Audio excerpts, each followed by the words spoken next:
Graças a Deus. Vamos aí então para o terceiro vídeo, meus queridos, desta lição maravilhosa que estamos estudando, lição 1 desse segundo trimestre. Estamos falando sobre Neemias, né? E agora nós vamos falar sobre a promessa de Deus em restaurar o seu povo. Lições essas comentadas pelo bispo Samuel Ferreira. Então, antes de nós lermos aqui, eu quero convidar você que está se achegando aí no nosso canal, conheça, se inscreva, deixe seu like, compartilhe. Isso é importante para nós, pois o YouTube entende que o nosso trabalho tem relevância e com isso teremos condição de alcançarmos mais vidas através da propagação do Evangelho. Então vamos lá. Deus prometeu restaurar o seu povo. Deus havia revelado ao profeta Jeremias a queda de Jerusalém e o cativeiro de Israel na Babilônia por causa da insistência do povo em viver na prática do pecado. Ele também revelou ao profeta que o cativeiro duraria 70 anos.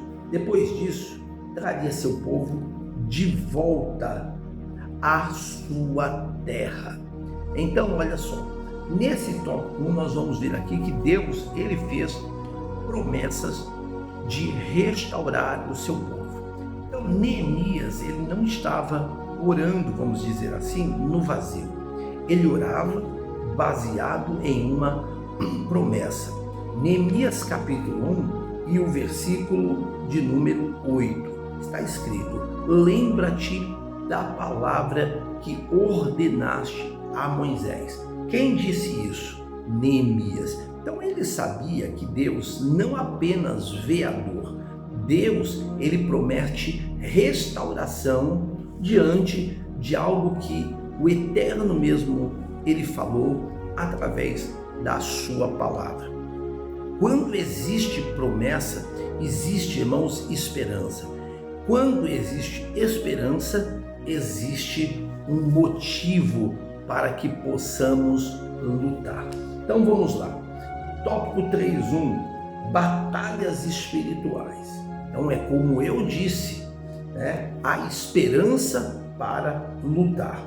E quando nós falamos de lutas, nós falamos de batalhas espirituais. O retorno de Israel à sua terra foi conteúdo das profecias de Jeremias e Daniel. O profeta Daniel, tendo como certo cumprimento das profecias, ora a Deus, jejua e se humilha, procurando compreender. A seguir foi-lhe revelado que algumas realidades do mundo espiritual se refletem na terra. Contudo, os planos de Deus prevalecem porque ele peleja pelo seu povo. Devemos evitar os extremos com relação a isso. Não podemos espiritualizar tudo como se cada fato ruim que acontece à nossa volta, tivesse como causa e ação de Satanás. Isso aqui é muito importante. Nem tudo que acontece na nossa vida, e muitas das vezes de ruim, tá, é Satanás. Muitas das vezes existem coisas, como eu disse no vídeo anterior, que acontecem por permissão de Deus para nos tirar do conforto espiritual, do conforto aonde já não oramos mais do mesmo jeito, não buscamos mais a Deus, né? E passamos a nos conformar com aquela situação. E muitas das vezes Deus também permite algumas coisas, como eu disse, para trazer livramentos à nossa vida. Vou continuar a leitura. Mas por outro lado, não podemos simplesmente dizer que nada é espiritual.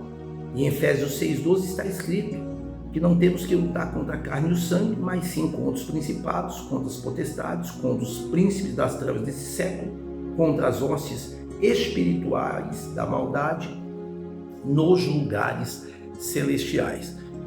Então a reconstrução, irmãos, dos muros não foi apenas física. Entendemos que ela foi espiritual. Antes da restauração visível, existe uma guerra invisível. Então, Neemias, ele enfrentou oposições externas, que eram inimigos, pressão interna, que era medo, desânimo, que principalmente estava norteando sobre a nação de Israel, e tentativas de distração, onde o inimigo procurava tirar a visão de Neemias daquele foco, e principalmente dos que estavam com ele na obra. Então, toda a obra de Deus, nós precisamos entender, ela sempre enfrentará resistência. Se há batalhas, é porque há algo valioso sendo construído. Existe algo valioso naquela construção, a construção de algo que promoverá edificação. O inimigo, ele jamais luta contra o que está destruído. Não, ele luta contra o que está sendo restaurado.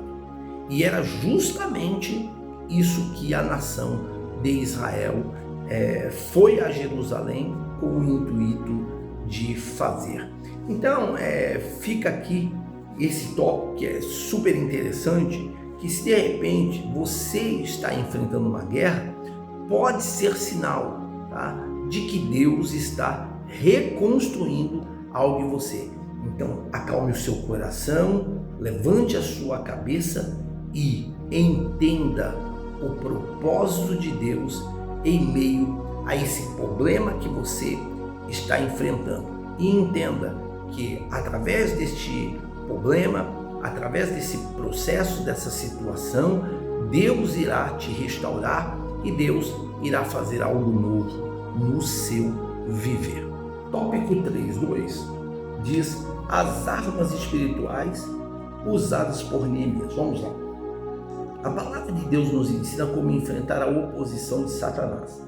Revestivos de toda a armadura de Deus, para que possais estar firmes contra as astutas ciladas do diabo. Assim como Daniel, Neemias orou e jejuou em busca da direção de Deus para solucionar o problema do seu povo. Antes de ser tentado pelo diabo, Jesus jejuou por 40 dias. Assim aprendemos que, ainda hoje, precisamos cultivar disciplinas, práticas espirituais como a oração e jejum, principalmente nos enfrentamentos de desafios e batalhas que surgem ao longo da caminhada cristã. Então, armas espirituais que foram usadas por Neemias. Neemias, ele não lutou com forças humanas, ele literalmente usou armas espirituais. Entre elas, primeiro, a oração constante. Neemias, ele orava antes, durante e depois das decisões. Vigilância, lá no capítulo 4, versículo 17, aí do livro de Neemias, está escrito: os que edificavam, com uma mão faziam a obra e na outra seguravam a arma. Então estavam prontos para qualquer tipo de ataque que poderia se levantar do inimigo. Então isto fala de trabalhar, mas ao mesmo tempo vigiar. Outro sim, unidade do povo. Cada um, diz a Bíblia, estava no seu lugar. Cada um tinha o seu comprometimento. Nós entendemos que a Bíblia mesmo fala que quão bom, quão suave é que os irmãos vivam em união. E o cordão de 3 dobras dificilmente se romperá. Então, não se vence batalhas espirituais simplesmente com estratégias humanas, mas com posicionamento espiritual. E quando as pessoas, elas não oram, não buscam, não usam essas armas, essas ferramentas espirituais que Deus ele deixou para nós, automaticamente, em meio a tantas coisas que se levantam para nos enfraquecer, como aconteceu com Neemias, palavras negativas, palavras pessimistas, fizeram cartas para pararem, proibirem a obra. Então, assim, até legalmente naquela época, fizeram de tudo, sabe, para parar a obra que estava sendo reconstruída em Jerusalém. Então, a gente entende com isso que são inúmeros os levantes do inimigo, usando pessoas para querer nos parar. sabe, para querer nos desanimar. E se nós estivermos voltados apenas com armas humanas, nós iremos parar. Nós não iremos aguentar, não iremos suportar o peso da luta. Mas quando nós temos armas espirituais, nós erguemos a cabeça e permanecemos de pé, porque o Senhor Deus, Ele nos sustenta. Vamos lá para o tópico 3.3 para a gente tanto finalizar o tópico 3.3 e a conclusão, que vai falar sobre a confiança em Deus. Então, o bispo Samuel Ferreira ele diz que a maior parte do primeiro capítulo do livro de Neemias mostra seu clamor a Deus pelo seu povo de Israel e sua restauração. Neemias estava triste, sofrendo, mas ele não se desesperou e nem se deixou ser dominado pela dor. Muitas orações ao longo da história foram feitas no silêncio e no secreto. Não sabemos o que Jesus orou ao Pai enquanto seus discípulos lutavam no mar da Galileia, para não morrerem na tempestade. Nem o que Daniel falou com Deus enquanto os leões o cercavam na cova onde ele passou a noite. Então, aqui faz nós entendermos que Neemias não confiava na força do povo. Ele confiou totalmente na promessa de Deus. Neemias, capítulo de número 2 e versículo 20, está escrito: o Deus do céu é quem nos fará prosperar. Ou seja, a confiança em Deus é um combustível para que possamos permanecer perseverando naquilo que estamos buscando e naquilo que temos como promessas da parte de Deus. Então ele não negava a realidade da luta, ele não negava, mas também ele não duvidava do seu resultado final. Então confiar em Deus não é ignorarmos a guerra, mas é termos a certeza de que teremos vitória mesmo em meio à luta, mesmo em meio à adversidade. Então quem confia em Deus não desiste, não retrocede e também não negocia o propósito. Vamos ler aqui a conclusão para a gente encerrar essa lição, que diz: diante dos desafios da vida, devemos confiar em Deus, nos revestir das armas espirituais, perseverar em oração e lançar sobre Ele todas as nossas preocupações. Agir assim nos ajuda a perseverar em tempo de tribulações, mantendo nossa esperança e fé em Jesus, em Cristo Jesus, inabaláveis. Então Neemias aqui, ele nos mostra, irmãos, um caminho completo. A dor revela, como eu disse, o chamado, a reação define o posicionamento e a promessa, ela sustenta a nossa caminhada.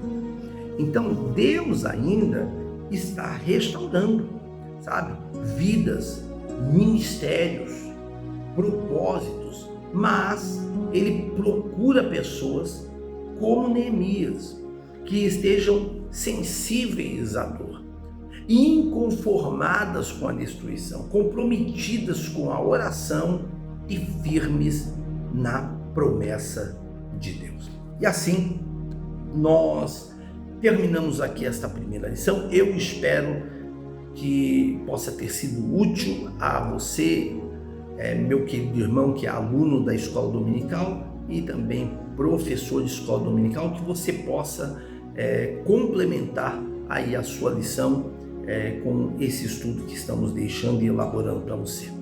Deus abençoe.